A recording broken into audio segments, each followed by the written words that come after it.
And next, I call upon Dr. Swapna Nair.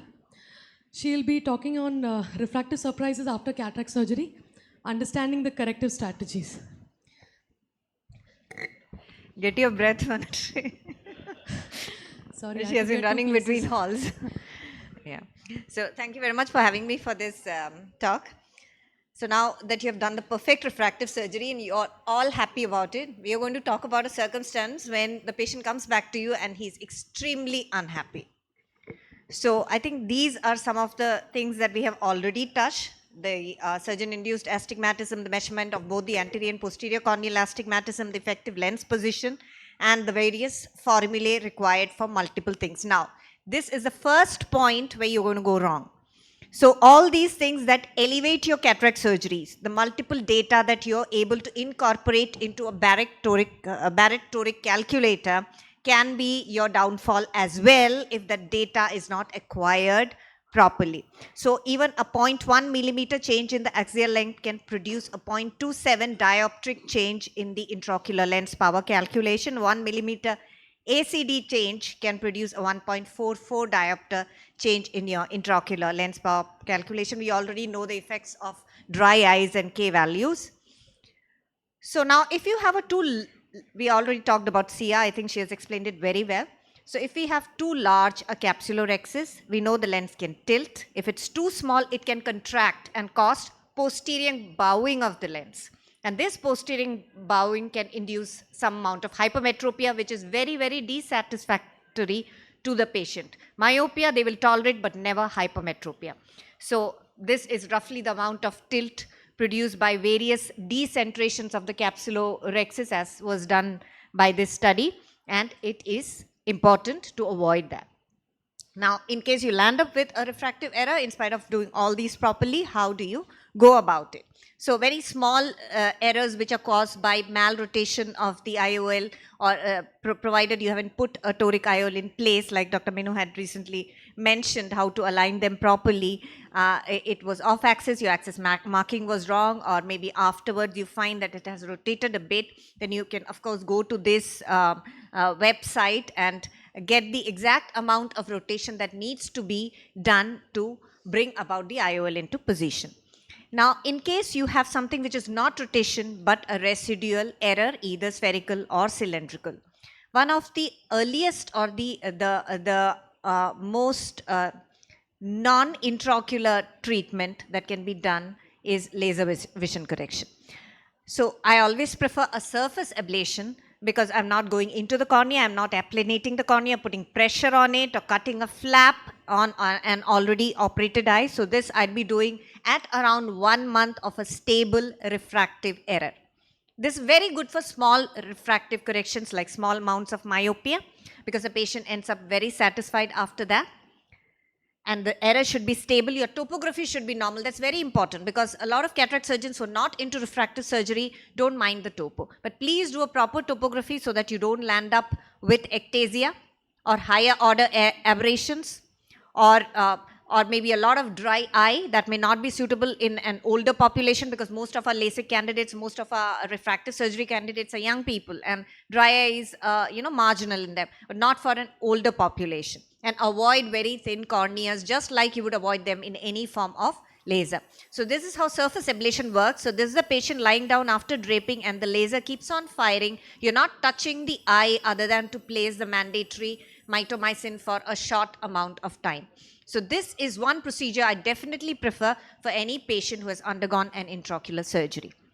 Now comes the second option. So this is usually for a larger amount of error where, there are multiple indications that have been noted. And a lot of IOL decentration or dislocation. When an incorrect IOL has been placed, there is no option but to take it out, especially if the error is large.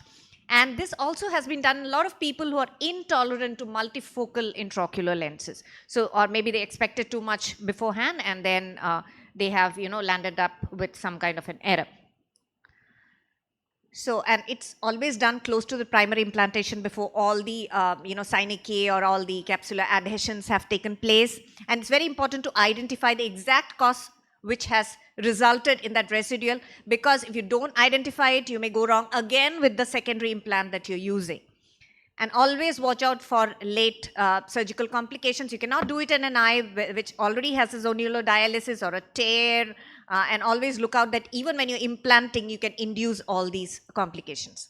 So here, this is a patient in whom the surgery had not gone well, and there was an implantation of a rigid single piece lens in the sulcus, and that was producing constant uveitis and +5 diopter sphere of hypermetropia. So this is one procedure that I'll use for a hypermetropic error that is not very small, instead of doing a laser vision correction. Because of the extreme steepening of the cornea that's brought about by the laser vision correction, that produces a lot of aberrations, which is definitely avoided in such a circumstance. So here, there goes a 3-piece intraocular lens, which is absolutely suitable for the sulcus, into the sulcus after removal of the single piece intraocular lens.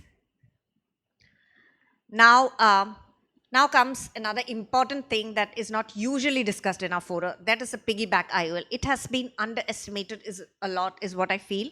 So this is actually a sulcus or a capsule IOL over and in the bag lens. So it can be done as a primary polypseudophakia, where you implant one lens and to correct the residual part that your manufacturer may not be providing. So suppose you have a lens of 39 diopters that's required. Most manufacturers give only up to 30 diopters. So the rest of the 9 can be used as a secondary IOL in the same surgery on top of the first one.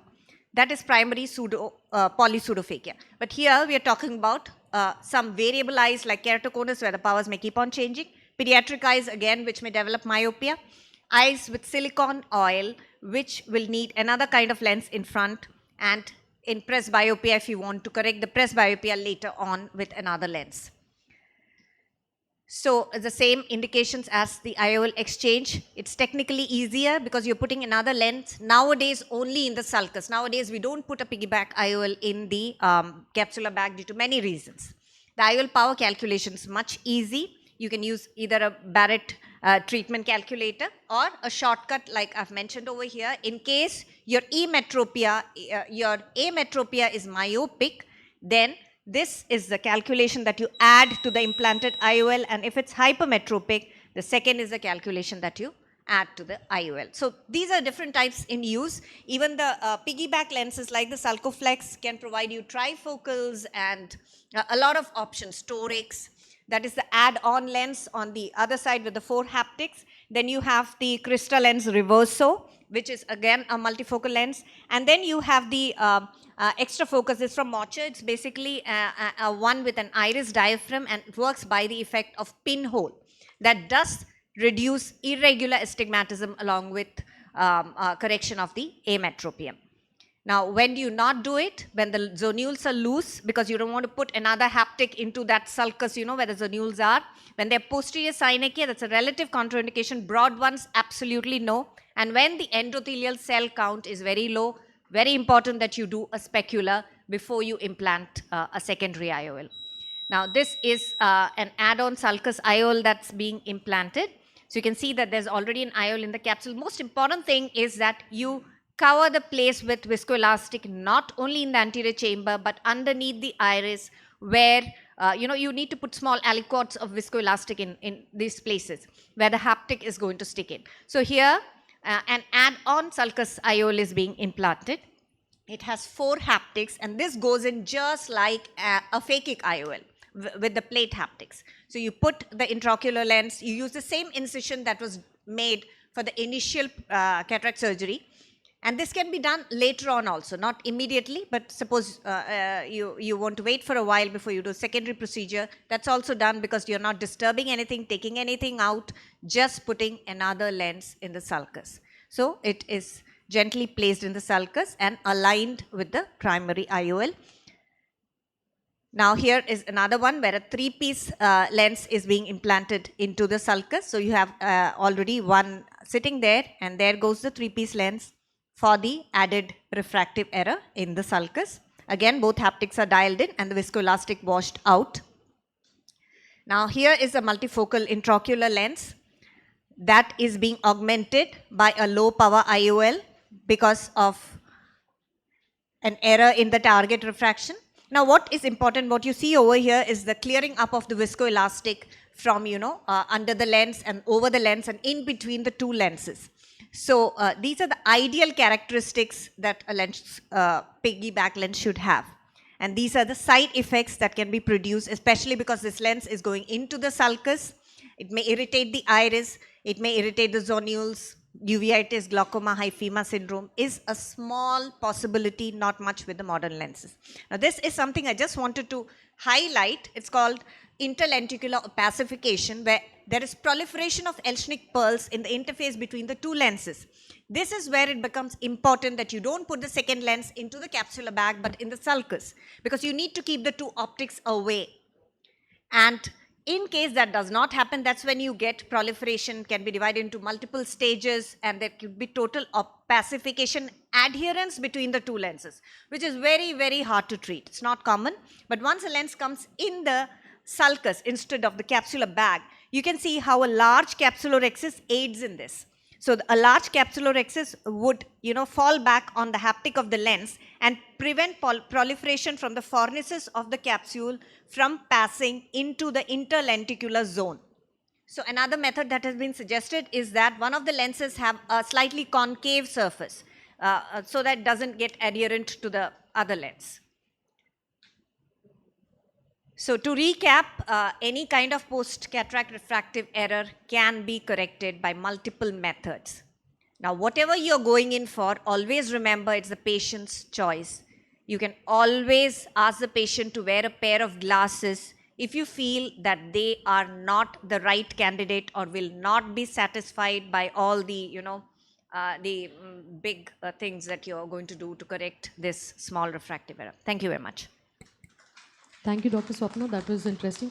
Ma'am, I would like to ask one question. You said that a small myopic error you will correct after a month. So, do you really do you always prefer around a month, or because sometimes the point I wanted to highlight actually was if there is a capsular distension and we are suspecting that, what would be your thought around that? Would you wait for some time or? Yeah, so if there's a capsular distension, I'll just yak the capsule and take the viscoelastic out. That's what I'm going to do. I wouldn't wait for it to get absorbed by itself. Now, it's very unlikely that I'll get a myopic refractive error with a capsular distension because I wash visco. I literally, take a mop and scrub and clean, and other than the endothelial cells, I take everything out. So that is maybe something that needs to be ruled out. But in all other cases, I'm just waiting for a little bit of stability because I want to know whether there's any residual astigmatism as well that should be treated along with the myopia. So a month should be good to go. I think that's actually 2 to 3 weeks is also pretty good with all the modern methods and all the small incisions that we're using. Okay. Any questions from the audience?